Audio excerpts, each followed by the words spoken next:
Hey there, friends. Welcome to the Taking Your Next Step podcast from Collegians for Christ. Through each episode, we will journey together focusing on knowing what you believe and why you believe it. If you are eager, like I am, to strengthen your faith and take your next step now by joining us in today's episode. On today's episode, I want to talk about being a Christian or a believer on mission. When we hear the word mission, we typically think of phrases like mission impossible, mission accomplished. Maybe you've heard of mission control from NASA, or even if you use a Mac computer, you have a mission control, a mission statement of a ministry, a business, so forth. When we think about a mission, it's an important assignment. It's a specific task or purpose that either a person or a group is this. They're sent to accomplish it. Typically in a mission, there are time constraints. There are time limits. It must be completed by this date. It must be completed by this amount of time. But regardless of the time frame, regardless of where we're going, the bottom line is this: a mission is important. A mission must be accomplished. And typically a mission is only for a season. We're going to look here in John chapter 4, and we just read a few verses. If you're familiar with this passage, it's about Jesus and the Samaritan woman. He's traveling, and rather than going around like the Jews typically would, he goes through Samaria. And verse number 4 says this: he must needs go through Samaria. Bottom line is he had to go there. Why? Jesus was on mission. It was God's will for him to be there at that specific time. God led him there. And so if God has led you somewhere, maybe it's school for this semester, maybe it's your work, maybe it's your community, maybe it's that sports league, maybe it's the church you're on, then for this year, for this semester, for this amount of time, you are on mission. God has you where you're at for a specific purpose and a specific reason. It's so much bigger than school. It's so much bigger than your job. It's so much bigger than the sports league. It's so much bigger than going to church on Sundays. There's so much more that can be done. So don't miss it. Be a Christian focused on mission. And so as we walk into our passage here, what can Jesus teach us? He teaches his disciples this, that first they must see the opportunity. When we go further down in our passage, he says this: say not ye, there are 4 months, and then cometh harvest. Behold, I say unto you, lift up your eyes and look on the fields, for they are white already to harvest. And he that reapeth receiveth wages, and gathereth fruit unto life eternal, that both he that soweth and he that reapeth may rejoice together. And herein is that saying true: one soweth and another reapeth. I sent you to reap that whereon you bestowed no labor. Other men labored, and you are entered into their labor. So in verse 35, he says, look, see the opportunity. Open up your eyes, is what he's saying to the disciples. Lift up your eyes. That's what he says. He says, lift up your eyes and look on the fields. So here the disciples would have not traveled through Samaria. They were a hated people group. They would have gone the long route, and that's what they did as Jewish people. They did not travel through Samaria. So here it was an unexpected people group. There were 3 different ways to get to Galilee. That's where Jesus is going, from Judea to Galilee.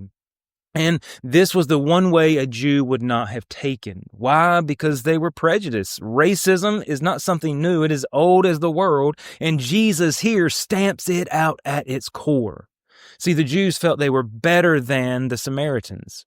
They felt they would be a waste of time to go witness to. They were not worth it. We shouldn't be around those type of people. They had separated themselves to isolation, and that's separation gone too far. You and I cannot separate ourselves from the very ones we're to be mission on. So it was an unexpected people group, but it also was an unexpected route. It was not the way that they should go. It was out of the way.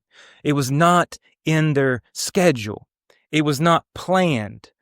So many times you and I operate by our schedule. Well, that doesn't fit in. I don't have time for that. I don't have time to do this. And that's not scheduled today, so I can't deviate from it.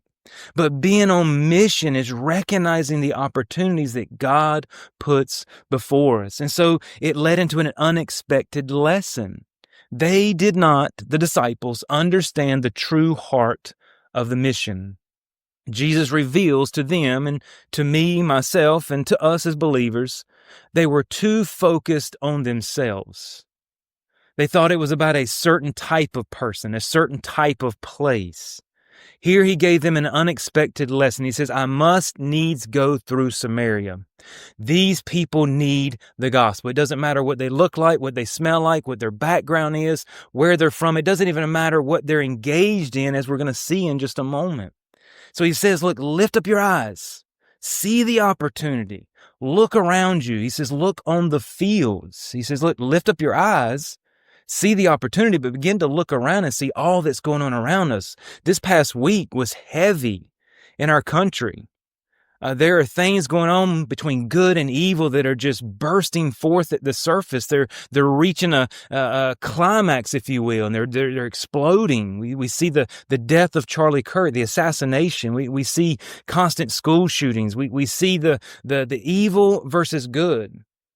And Jesus is saying, lift up your eyes and look around you. There is a mission field all around you. See the opportunity, boys. There, for you, especially if you're a student, there's a new class, new people, new schedule, new dorm, new apartment, and so forth. If you're at work, if you're at church, and here's some hopeful things, if you will, even in the midst of darkness and what seems to be hopeless. I've mentioned 55% of unbelievers are open, curious, and exploring things concerning spiritual matters. Unbelievers want you to engage them in conversation. They are looking for someone that will care for them, that will speak to them, that will guide them. And then this past week, on Monday, more research came out, and the trend has been always that young adults, college-aged, 18 to 29, are just, they're MIA in church, and their attendance is diving, and it has been for decades. But the last 3 or 4 years, it's been climbing back up until now. This past year, they are leading in church attendance. What am I saying? There is a young generation that is rising up, that is searching, and you and I as believers, no matter what your age is, have to seize the opportunity and see the moment. You and I have opportunities all around us to be on mission for Jesus. The question is, will we lift up our eyes to see the opportunity? It's so much easier to not see the opportunity, because if I don't see the opportunity, then I'm not responsible to do something about the opportunity. So it's easier for me just to look down at me, my schedule, what I have going on, keep my area, if you will, very narrow. But if I lift up my eyes, as Jesus is saying here, and look on the fields, then I'm going to see the opportunity. And as I do that, secondly here, he teaches us to select the people, or select the person. Here he selected. He said, I must needs go through Samaria. Was it for a big crowd? No, it was for one specific woman, this Samaritan woman. He went out of his way to a specific place at a specific time for a specific person. And it was a Samaritan woman who was a hated people group of the Jews, who had been divorced 5 times and was also living an immoral relationship at the time. Jesus brought that out in our passage. So she was a very unsuspecting person. We would say, well, we're not going to go to those type of people because they won't listen. I'm scared of them. I don't need to be around those type of people. Can I say this? Look for the God appointments. Don't discount people based on what you see. Too often, the most unsuspecting person is the most expecting. They're the ones that are looking. I remember myself at 21, 22 years old, and everybody would look to me and said, he's a lost cause. Let the system take care of him. Let the courts, the jail, all of that. That's where he belongs. But there was a couple who went to an unsuspecting area of a town, an unsuspecting apartment complex where you typically would not venture to first, to find a very unsuspecting young man who was expecting. So don't discount people based on what you see, what they're doing, what they're saying. And don't discount yourself in what you can do. And don't discount the power in those divine God appointments. And so he finds an unsuspecting person, but we see this unsuspecting person is a searching person. She was hurting. In verse number 16, Jesus saith unto her, Go, call thy husband and come hither. The woman answered and said, I have no husband. Jesus said unto her, Thou hast well said, I have no husband, for thou hast had 5 husbands, and he whom thou hast is not thy husband. In that saidest thou truly. I promise you, this woman did not go into each of those marriages expecting divorce. She was hurting, and Jesus came to heal her hurt. She had failures in relationships. She felt her value obviously was nothing. Her worth was nothing. Her identity was in crisis.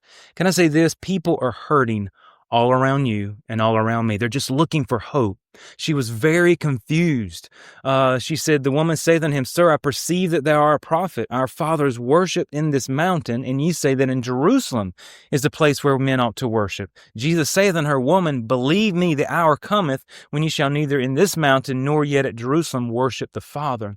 She had a little understanding of truth, but was struggling to live it out. She didn't know how to worship. She had enough that she had heard growing up in maybe, put it this way, in a Christian nation, but she didn't know how to live it out. And as a result, she was searching. In verse number 25, she says, we believe that the Messiah is coming. And Jesus said unto her, I that speak unto thee am he. The woman said to him, I know that Messiah is coming, which is called Christ. When he is come, he would tell us all things. She was searching. Jesus was what she really needed. She was looking for the Messiah. Her worldview and her relationships, unfortunately, left her empty.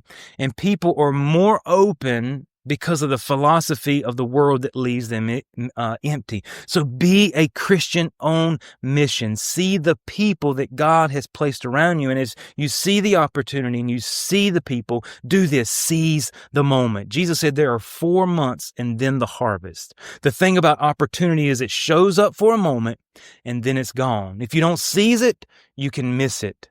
Some opportunities only show up once in a lifetime. Others, there's a small window to seize the moment. But the door of opportunity often swings on the hinges of opposition. Many times it's fear of ourselves, fear of how people will respond. Satan resists. You see, Jesus had a mission. And there's nothing greater or more important than what his mission is. And can I say this, and I say it to myself, in this moment, let's be a believer, a Christian on mission. Don't waste the moment. You see, if Jesus had went there earlier or later in the day, he would have missed this Samaritan woman. He went at the exact time that she was at the well drawing water. And Jesus was this, he was tired. Jesus was hungry. He was thirsty. He could have said, look, this is not in my schedule. I don't have the time nor the energy. Yet he saw an opportunity in this unlikely Samaritan woman. He could have easily excused himself from the moment of opportunity. And while opportunities may come and go, moments are only open for that moment. You can never get moments back. And there's nothing worse than looking back, wishing you had done, or you had given all, or you had counted the cost, or you had followed Jesus this way, or you had spoken to that person. Be a Christian on mission for God.